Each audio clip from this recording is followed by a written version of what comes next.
Well, ladies and gentlemen, good morning, and it's great to be here, and I'm very grateful to the organisers for asking me to join you today. We've been talking a lot about challenge. My challenge today is twofold. One is that Robert Chobin gave me a fairly big topic to cover, global and regional trends in 2025 and what they mean for Serbia, for the region, and for Serbia's relations with the UK. My second challenge is that our session ends in about 45 seconds. He gave me 20 minutes, so I'm going to try and cut back quite a lot of what I was going to say, so as not to take from the other groups. But let me start just quickly by talking through 6 big themes that I think are going to have real impact for us all in 2025. Economics, geopolitics, security, climate, society and technology. So first, economics. Global growth next year is projected at just 3.2%, slowing to 2.8% by 2030. So growth is not at the level that we would want it to be, and that growth will be uneven, with advanced economies growing at just an average of 1.8%, whereas some developing economies may see growth of closer to 5%.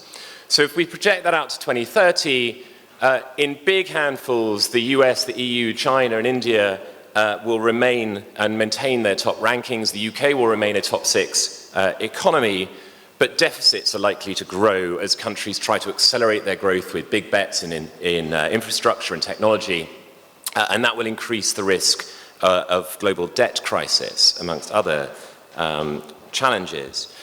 And of course, in next year, we'll see a change of US administration. The extent of any new US tariffs will have an impact on global trade and GDP.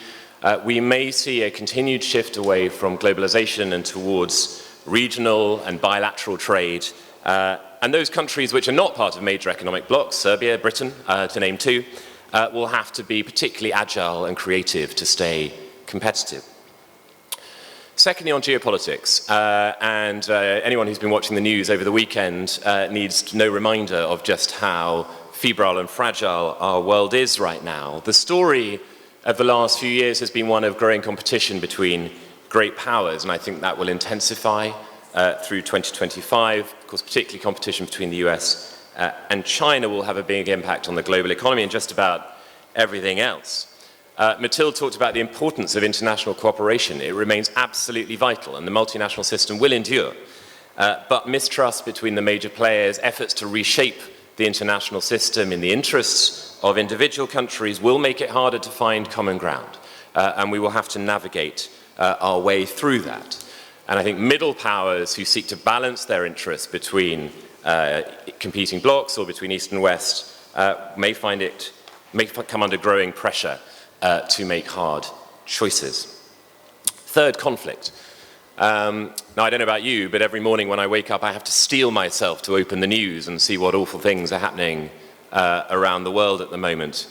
Conflict and indescribable human tragedy is on the rise, from Ukraine to Gaza to the Sudan, and we will see, and hopefully Syria is on the path to a better future, but there is a lot of uncertainty there, of course. And the geopolitical frictions and factions I just talked about will make it harder, and are making it harder, to stop these conflicts through the efforts of multilateral bodies like the United Nations.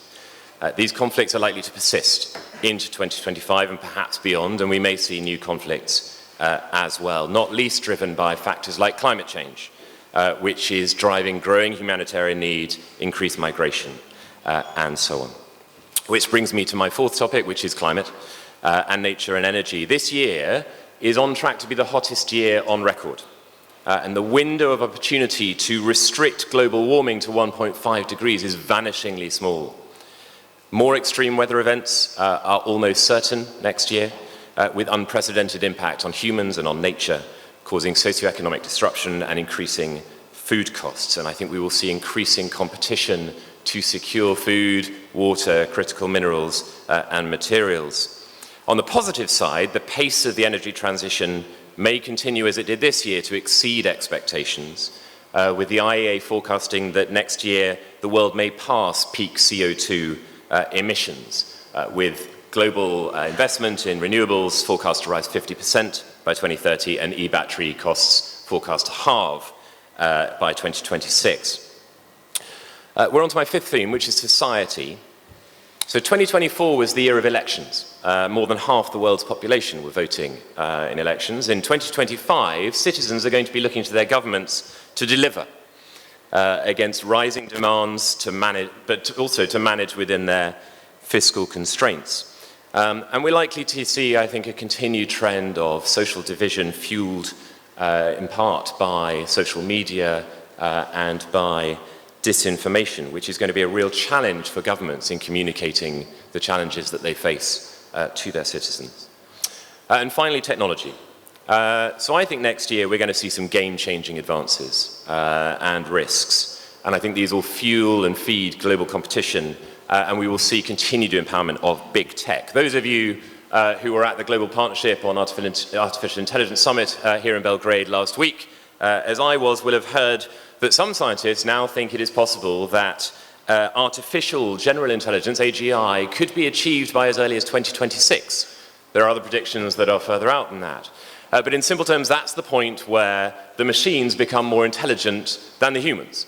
And we don't yet know how to maintain power over machines that are more powerful than us. That is a serious challenge for the human race. As Stephen Hawking said, AI could be the best or the worst thing to happen to humanity.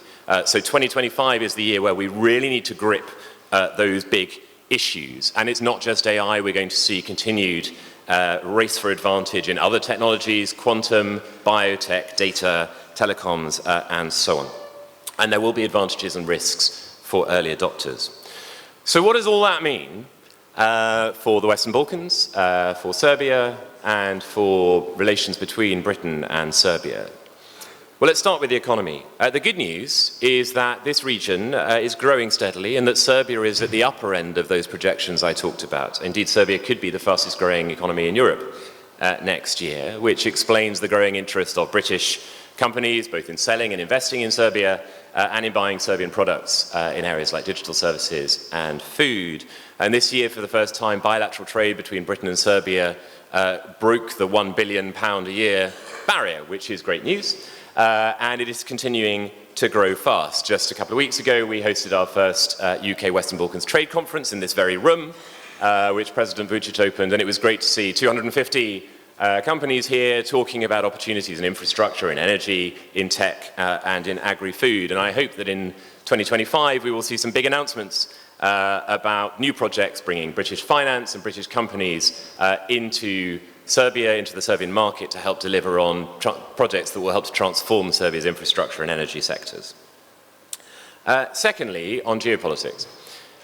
President Vučić, as some of the ministers said, recently announced that Serbia will accelerate its efforts to align with the EU acquis with the aim to be ready for accession to the European Union by the end of 2026. So this means that in 2025 we should see Serbia taking steps towards ever closer alignment.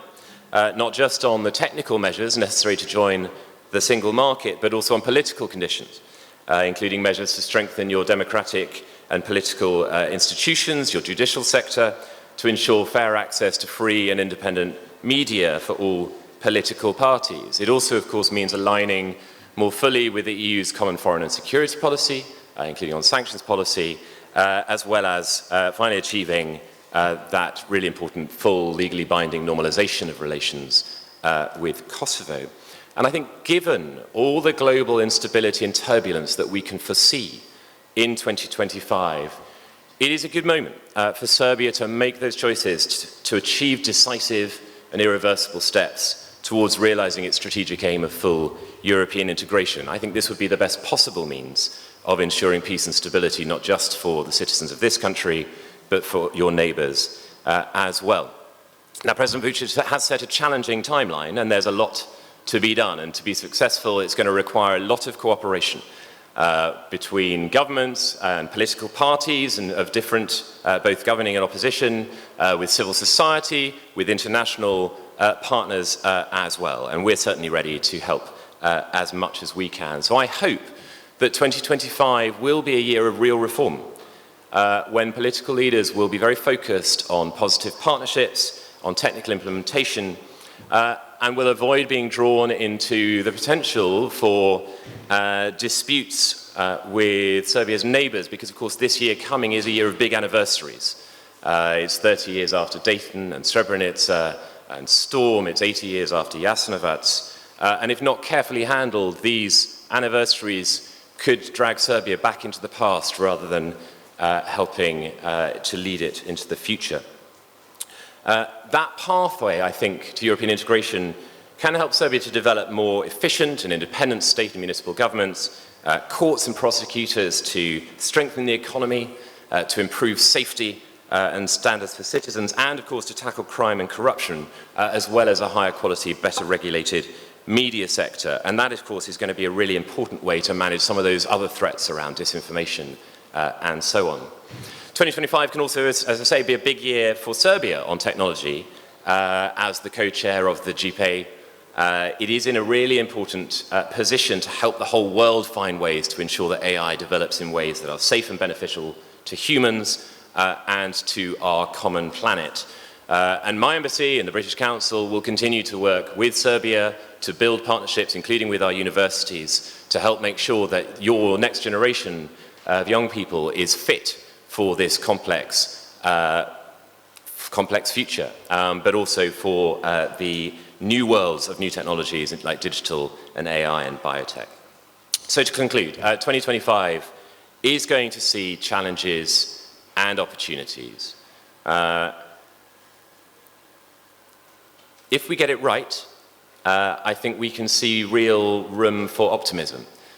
We can see room to grow our economies, we can see room to strengthen the foundations of our democracies, we can see room to improve relations with our neighbours, and we can see room for Serbia and Britain together to position ourselves at the international level as positive actors who can help to bridge the divides and find ways to tackle some of those really big challenges at the international level for a world that sorely needs peace and stability. Now, not everything is up to us.